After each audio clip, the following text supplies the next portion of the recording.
ہمارے اسٹوڈیو سے مجاہر ولی آپ کو خوش آمدید کرتا ہے اور جشن آزادی یوم آزادی 79واں ہے۔ زیادہ وقت ابھی میرا پچھڑا مظفر آباد آزاد کشمیر میں گزرا وہ خیر بہرحال الیکشن اختتام پہنچے، اور آج شام ایک عرصے بعد جب میں یہاں آزادی کے دن منا رہا ہوں، بڑا جوش و خروش ہے پریڈ گراؤنڈ پہ، اور ہر طرف چار جانب، اور لوگ یہ کہتے ہیں، لیکن بدقسمتی یہ بھی ہے کہ تھوڑی دیر بعد یہ شور شغب سڑکیں بند کر دے گا، بچے لوگ تو میں ایک تو یہ درخواست کروں گا، اول تو فوقان درویشی ہوگی کہ جشن ضرور منائیں، لیکن ایسا نہیں کہ جس میں عام لوگ، جس میں مریض ہوں گے، جس میں بوڑھے لوگ ہوں گے یا بچے نکلے ہوئے ہوں گے، وہ تکلیف کا باعث بنے۔ میرے ساتھ مہمان ہیں محترم بریگیڈیئر طارق خلیل صاحب اور ایئر وائس مارشل اعجاز ملک۔ میں دونوں اپنے محترم مہمانوں کا شکریہ ادا کرتا ہوں۔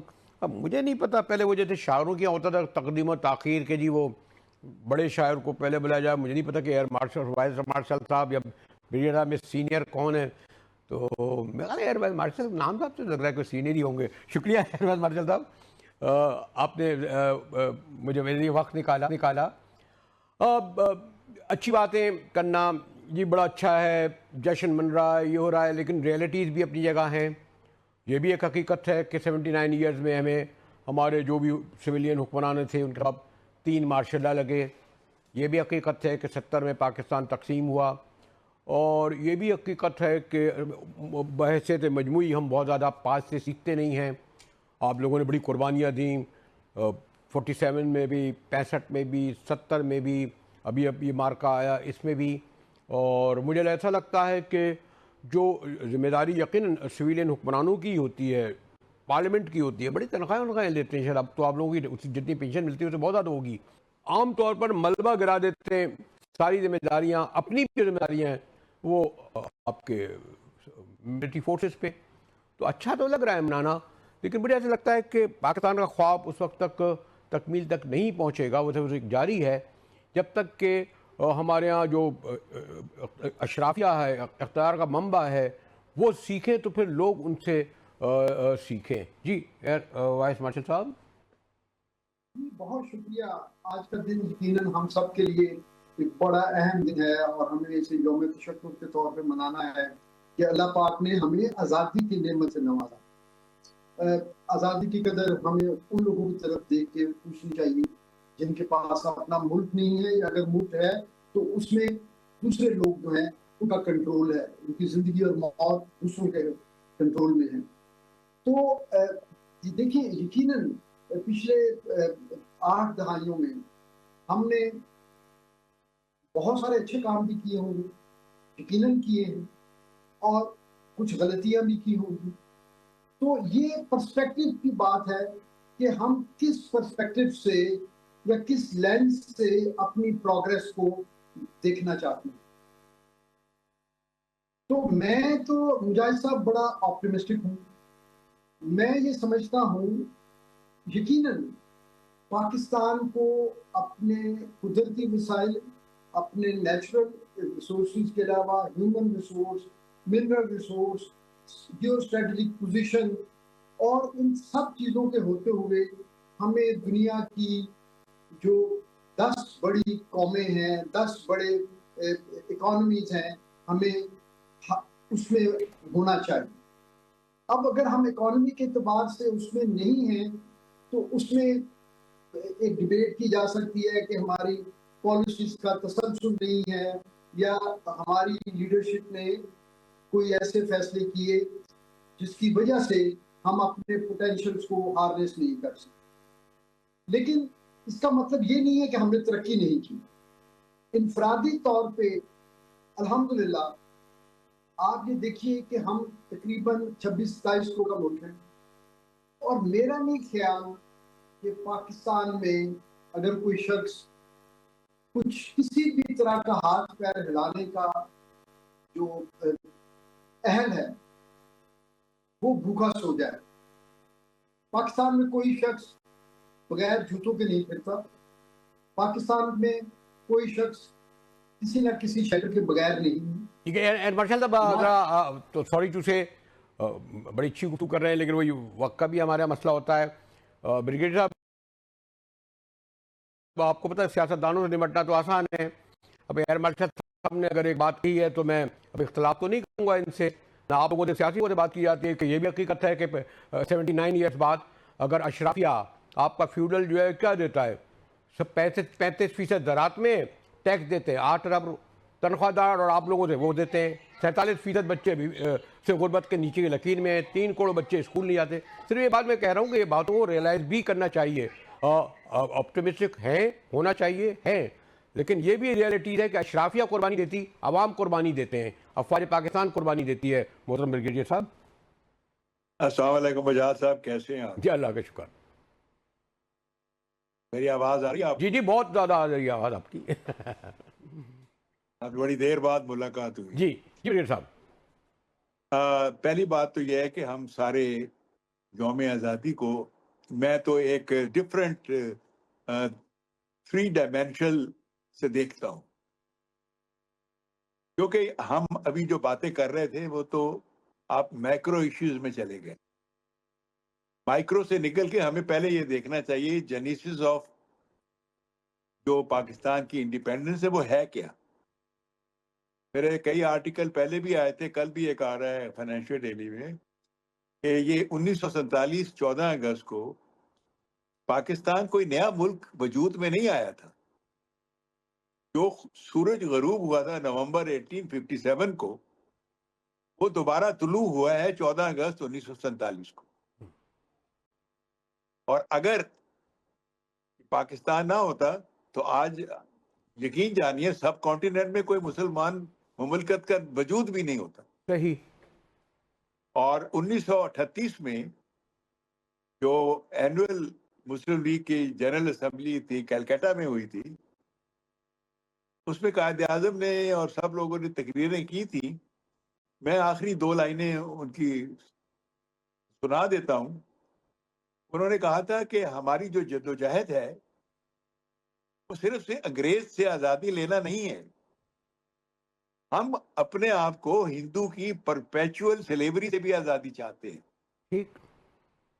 تو اگر پاکستان نہ بنا ہوتا تو آج جو ہندوستان میں مسلمانوں کا حال ہو رہا ہے کہ 2% سے بھی کم وہ سول سروسز میں ہیں, 1% سے بھی کم ملٹری سروسز میں ہیں, اور اگر وہ کوئی کاروبار کرتے ہیں تو 8ویں 10ویں سال ایک ننگا فساد کرا کے آگ لگا دی جاتی.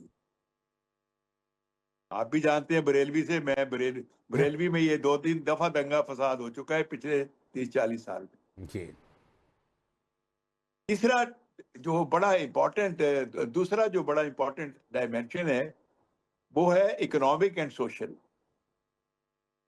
اگر پاکستان نہ بنتا تو یہ آج جو آپ اللہ کا شکر ہے فراوانی تھی کہ ہمارے پرابلم ہیں, کچھ ہماری مس مینجمنٹ کی وجہ سے ہیں, کچھ ہماری اور وجوہات ہیں, میں یہاں ڈسکس نہیں کرتا, لیکن اس کے باوجود پاکستان جو ہے 1947 سے اب تک ایک بہت مضبوط قوم بن چکا ہے. ٹھیک ہے بریگیڈیئر صاحب, یہاں تک آئے تو ذرا یہاں تک آئے ہیں تو بالکل میں درست کہوں گا.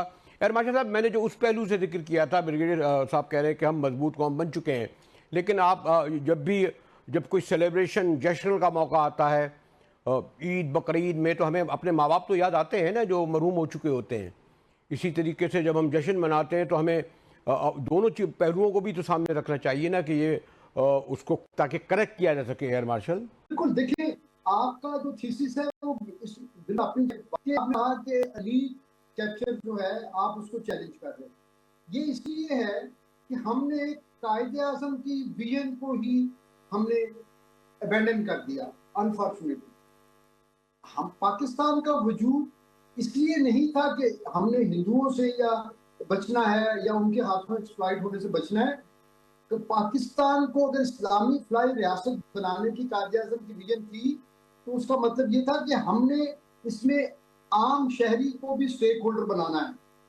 لیکن بدقسمتی سے یہ ہوا کہ قائد اعظم کے رحلت کے بعد وہ مذہبی جماعتیں جو پاکستان بننے کی مخالف تھی, وہ فیوڈلز جو 1946 کے الیکشن میں وہ کانگریس کے جو ہے امیدوار تھے, وہ پاکستان میں چونکہ ان کی جو ووٹ بینک تھا وہ پاکستان میں تھا, تو مجبوراً وہ پاکستان میں ہی رہ گئے. تو پھر انہوں نے ایک ایسی اشرافیہ کریٹ کی کہ انہوں نے ملک پہ قبضہ کر لیا. 1956 تک ہم اپنے ملک کو آئین نہیں دے سکے. تو اگر ہمارا پولیٹیکل سٹرکچر قائد اعظم کی ویژن کے مطابق بن جاتا تو آج ہماری جمہوریت کی ایک شاندار ہسٹری. ٹھیک ہے ایئر مارشل صاحب. بریگیڈیئر صاحب دیکھیے میں تو ذرا مجھ سے زیادہ سچ بول گئے ہمارے ایئر مارشل صاحب, تو مجھے کم ہے. لیکن اگر میں یہ کہوں کہ میں نے کہا نا کہ آزادی ایک بہت بڑی نعمت ہے جس کا آپ نے ذکر بھی کیا, لیکن اس نعمت کے بعد اس میں برابری لوگوں کو دینا وہ بھی بہت بڑا ہے نا, اہم. ورنہ پھر اگر محرومیاں ہوں گی تو پھر رد عمل بھی تو سامنے آئے گا. بریگیڈیئر صاحب دیکھیں میں دو باتیں کروں گا. ایک تو آپ نے ابھی ذکر کیا کہ ہمیں اپنے ان لوگوں کو نہیں بھولنا چاہیے جنہوں نے قربانیاں دی. میرے والد شہید ہوئے کشمیر آپریشن سے. میں نے خود بذات خود 65 کی وار, سول وار 71 کی وار, ان تینوں میں حصہ لیا, اور الحمدللہ آئی واز ڈیکوریٹڈ ان آل 3. لیکن وہ میرے ساتھی جو چلے گئے, شہید ہوئے, ہم ان کی قربانیوں کو کیسے بھلا سکتے؟ ٹھیک بات ہے. نمبر 1. نمبر 2 یہ ہے کہ یہ اشرافیہ کا لفظ جو آپ استعمال کرتے ہیں, کیا ہم باقی لوگ شودر ہیں, کمی ہیں؟ میں لغوی معنوں میں اشرافیہ کہتا ہوں, وہ یعنی میں ٹرم ایک ہے نا, میں نہیں کہہ رہا نا یہ اراکین اسمبلی, یہ سینیٹر, یہ وزیر, یہ مشیر, میں اس میں نہیں جا رہا. ہمارے ہی لوگ ہیں. نہیں ہمارے جی آپ یہ کہہ سکتے ہیں کہ یہ ایک پریویلیج کلاس ہے, جی ٹھیک ہے نا. لیکن اشرافیہ کا لفظ چلے آئندہ میں سیکھ لیتا ہوں, آئندہ میں استعمال نہیں کروں گا, پریویلیج کا ہی لفظ استعمال کروں گا. سوری ایئر مارشل, کیونکہ آج ایسا ہے کہ مجھے بیک ٹو بیک کور کرنا ہے تمام کو, تو میں سوری ٹو آپ کو اس طرح کنکلوڈ کر رہا ہوں.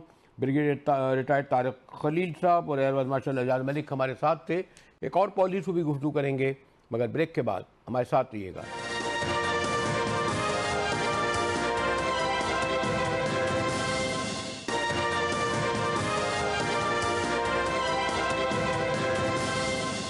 ہمارے اسٹوڈیو میں ایک بار پھر مجاہد ویلوی آپ کو خوش آمدید کرتا ہے. بہرحال 79 یعنی ہمارا یوم آزادی ہے. میں نے زحمت دی ہے محترم علی محمد خان صاحب کو. خان صاحب میں بھی کہہ رہا تھا کہ دو ہمارے محترم مہمان آئے تھے, لیکن بہرحال بدقسمتی ہے کہ 79 ایئرز میں 3 بار مارشل لا لگا, 30 سال حکومتوں میں رہے. عوام اشرافیہ پہ لفظ کو برا لگتا ہے, غربت سے نیچے کی لکیر, ان باتوں کو بھی یاد رکھنا چاہیے. لیکن ابھی کہتے ہیں لوگ جو اس موقع پر جب یہ ہم اس مرحلے سے گزر رہے ہیں, تحریک انصاف کو یہ جو 27 تاریخ کی احتجاج کی کال دینی چاہیے تھی یا نہیں خان صاحب؟ جی بسم اللہ الرحمن الرحیم. اللہم صلی علی محمد وعلی آل محمد. دیکھیے ہم نے تو ہر طریقہ آزمایا, عدالتوں میں بھی گئے, مذاکرات کی آفر میں بھی کوئی رزلٹ جو ہے وہ نہیں نکلا. لیکن بہرحال میں یہ سمجھتا ہوں کہ ابھی بھی احتجاج میں 1.5 مہینے کا وقت ہے, تو حکومت کو کوشش کرنی چاہیے کہ اپوزیشن کو انگیج کریں اور اس موقع سے فائدہ اٹھائیں, اور جو مسئلہ مذاکرات سے حل ہو سکتا ہے تو اللہ کرم کرے گا, گفتگو کریں اور اس مسئلے کا حل نکالیں. نہیں ہے 27 تاریخ تو پھر جو ہے دے دی ہے وزیر اعلیٰ صاحب نے, تو اس تاریخ کو پھر ایکٹیویٹی تو ہم سب نے پھر کرنی ہے. خان صاحب یہ جو ایک صاحب آئے, سوری ٹو سے مجھے استعمال نہیں کرنا چاہیے, آؤٹ سائڈر ہی ہیں, ان کے حوالے سے کچھ خبریں آ رہی ہیں, کچھ کیا یہ آج کل تو بڑا یہ مشکل ہو گیا ہے نا سوشل میڈیا کے سبب یا بہت ڈس انفارمیشن کے سبب, جو ایک موصوف جن کا نام اسی نہیں لینا چاہتا کہ میرے پاس اتھارٹی خبر نہیں ہے کہ وہ اڈیالہ جیل سے ملیں گے, مذاکرات کرائیں گے, کیا کریں گے. یہ تو وہ صاحب تھے جو جی خان صاحب. دیکھیں میں سمجھتا ہوں کہ تحریک انصاف کی جو مستند قیادت ہے انہی سے بات ہونی چاہیے, اور ان سے بات جی جی جی خان صاحب. تحریک انصاف کی جو مستند قیادت ہے انہی سے بات ہو. بیرسٹر گوہر صاحب ہیں, ہمارے جنرل سیکرٹری صاحب ہیں, اپوزیشن لیڈر صاحب ہیں, اور میں سمجھتا ہوں کہ حکومت اگر انگیج کرے گی تو لازماً ہم بھی پازیٹیو رسپانس دیں گے اور اللہ کرے گا کوئی بہتری ہوگی. دیکھیں 14 اگست کی رات ہے آج, اور میں سمجھتا ہوں کہ اس یوم آزادی پہ یہ فیصلہ کرنا چاہیے کہ تمام مسائل کا حل جو وہ سیاسی انداز میں نکالیں. یہ سیاسی کیسز ہے جناب عمران خان صاحب پہ, ان کا حل بھی سیاسی ہے. عمران خان صاحب کوئی دہشت گرد تو نہیں ہے جو اس پہ آپ نے 150-200 کیسز کر دیے ہیں. لیکن خان صاحب یہ بھی تو ہے نا کہ 102 سے 3 سال سے اڈیالہ جیل میں وہ ہیں. ابہام اس لیے پیدا ہو رہا ہے کہ ایک طرف خاندان آ جاتا ہے, دوسری طرف ایک آپ کا وزیر اعلیٰ صاحب کا ایک الگ تھوڑا سا پوائنٹ آف ویو آ جاتا ہے, پارٹی کی چیئرمین کا ایک الگ آتا ہے. ہمیں علم ہے کہ بہرحال وہ مس کوٹ وہ بھی سب کچھ چیزیں چلتی رہتی ہیں, لیکن آپ سمجھتے ہیں کہ ابہام ہوتا ہے, کچھ کانفلکٹ اینڈ کنفیوژن تو ہے نا خان صاحب؟ دیکھیں وہ کنفیوژن ایک ہی صورت میں حل ہوگا کہ جناب عمران خان صاحب تک رسائی دی جائے. کم از کم ان کے ڈاکٹرز کو تو ملنے دیں کہ اس چیز کا پتہ لگ جائے کہ عمران خان صاحب جو ہیں ان تک ان کے ڈاکٹرز کا اور فیملی کی ملاقات ہو. ٹھیک ہے, نہیں یہ جو ٹھیک ہے, لیکن ٹھیک ہے جیل میں ہیں وہ, آپ نے بالکل درست فرمایا, ہیلتھ کا مسئلہ ہے. لیکن یہ ہے کہ ایک ترجمان کوئی سامنے نہیں آتا, اس لیے شاید مختلف موقف آتے ہیں. اس سے میں نے کہا نا پارٹی ورکروں میں بھی اور عام لوگوں میں بھی, اور ابہام ہوتا ہے, لوگوں کو فائدہ اٹھانے کی پڑ جاتا ہے. پھر یہ بات آپ کی ٹھیک ہے, اور میں سمجھتا ہوں کہ تحریک انصاف کی قیادت کو بھی آپس میں اتفاق و اتحاد پیدا کرنا ہوگا, اور آپس میں جو لڑائی والا سسٹم چل رہا ہے اس کو ٹھیک کرنا ہوگا. جو باتیں پارٹی کے اندر ہو سکتی ہیں وہ پارٹی کے باہر نہیں ہونی چاہیے. تو میرے خیال میں بڑے سینئر لوگ ہیں, سیزنڈ لوگ ہیں, یہ بات خود ان کی سمجھ میں نہیں آتی, یا میں کسی کی ڈاؤٹ تو نہیں کرتا. ہوتا ہے کہ جب اس طرح کی صورتحال ہو, مشکل میں ہو, ایک قائد بار نہ ہو, لیکن یہ لوگ بھی تو بڑے سمجھدار ہیں. بیرسٹر غور ہوئے, ہمارے آپ کے اسد قیصر صاحب ہوئے, ان کی بہنیں ہوئیں, وہ اس کو ریئلائز نہیں کرتے. یہ ریئلائزیشن بالکل ہے, اور میں سمجھتا ہوں کہ کبھی جو ایسا مسئلہ ہوتا ہے تو سینئر قیادت اس پہ انٹروین کرتی ہے. کل ایک مسئلہ ہوا ہمارے 2 پرسوں ممبران کے بیچ میں, اور میں سمجھتا ہوں اس پہ سب نے اپنا کردار ادا کیا, اور آپ نے دیکھا وہ چیز پیچ اپ ہو گئی. بالکل میں اس بات سے ایگری کرتا ہوں کہ ان چیزوں میں جو ہے احتیاط کرنی چاہیے, اور کوئی ایسی بات نہیں کرنی چاہیے جس سے تحریک انصاف کی اتفاق و اتحاد اور یونٹی پہ فرق پڑے. مطلب ابھی میں دیکھ رہا تھا کہ ایک صاحب جو کل, میں تو تھوڑا اتنا فالو نہیں کر پا رہا تھا, باہر تھا, کافی عرصے خاموش رہے, پھر میں ان کی پٹیاں نیچے چلتے بھی دیکھ رہا تھا, نام بھی یاد ذہن پہ نہیں آ رہا کیونکہ بہت آپ کے senior M N a minister نہیں ہے. پرابلم یہی ہو رہی ہے کہ 1 یا 2 ترجمان ہونا اور وہی پالیسی بیان دیں. یہ نہیں میں کہہ رہا کہ وہ ٹی وی پہ نہ آئیں, لوگ تقریریں نہ کریں, لیکن یہ تو واضح ہونا کہ جو یہ بات کہہ رہے ہیں وہ سمجھی جائے کہ یہ بات واقعی ان کے اڈیالہ جیل ہی سے آ رہی ہے. خاصا اس سے پہلے بھی آپ پہ میں گفتگو کر چکا ہوں اس پر. دیکھیں ایک ہی صورت میں ہوگا کہ خان صاحب تک ہماری قیادت کو رسائی دی جائے, اور جب رسائی دی جائے گی تو پھر انشاءاللہ میں سمجھتا ہوں کہ معاملات جو ہیں وہ بہتر ہو جائیں گے. ابھی تک رسائی اس طرح نہیں مل پائی, یعنی کوئی آپ کے بیرسٹر غور صاحب بھی کو ہم ان کا ترجمان حقیقی نہیں سمجھیں.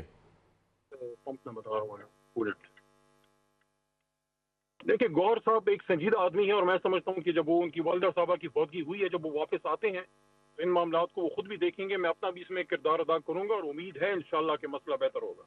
یعنی اس وقت جو بہرحال صدر ہیں انہی کو ترجمان سمجھنے چاہیے حقیقی معنوں میں, یا فیملی کا معاملہ یہ ہوتا ہے کہ بہنوں کا, اور بہرحال ان کی اپنی جگہ فکر مندی اپنی جگہ, ان کا پوائنٹ آف ویو کو لوگ بنیاد بنا کر اختلافات کو وسیع کرتے ہیں نا, یہ بھی تو ہے نا خان صاحب. یہ بات آپ کی درست ہے, اور میں سمجھتا ہوں کہ اس سلسلے میں فیملی, دیکھیں فیملی تو صرف خان صاحب کی رہائی میں انٹرسٹڈ ہے, ان کا تو کوئی سیاسی ایجنڈا نہیں ہے.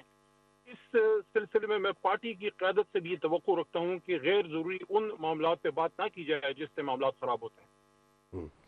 لیکن کیونکہ کافی عرصہ ہو چکا ہے خان صاحب, اور ایک نئی آپ نے جو کال دی ہے, اور کافی کچھ 1.5 مہینے بعد کی کال دی ہے.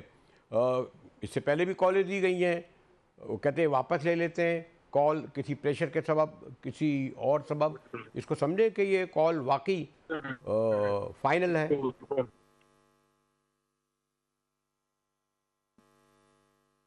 جی کہا صاحب. دیکھیں اب یہ اس میں یہ ہے کہ حکومت کے پاس ایک اپرچونٹی ہے کہ اگر وہ اس موقع سے فائدہ اٹھاتے ہیں, اور حکومت اگر انگیج کرتی ہے تحریک انصاف کو, تو مجھے یقین ہے انشاءاللہ کہ اس میں کوئی بہتری اللہ کی طرف سے آ جائے گی. شکریہ علی محمد خان صاحب. آپ سے میں تو مجھے نہیں پتا تھا کہ آپ اسلام ہوتے تو براہ راست آپ کو ساتھ بیٹھ کر گفتگو کرتا. ابھی یہاں موجود ہوں, انشاءاللہ جلدی آپ سے آپ کے روبرو گفتگو ہوگی اگر آپ نے وقت نکالا.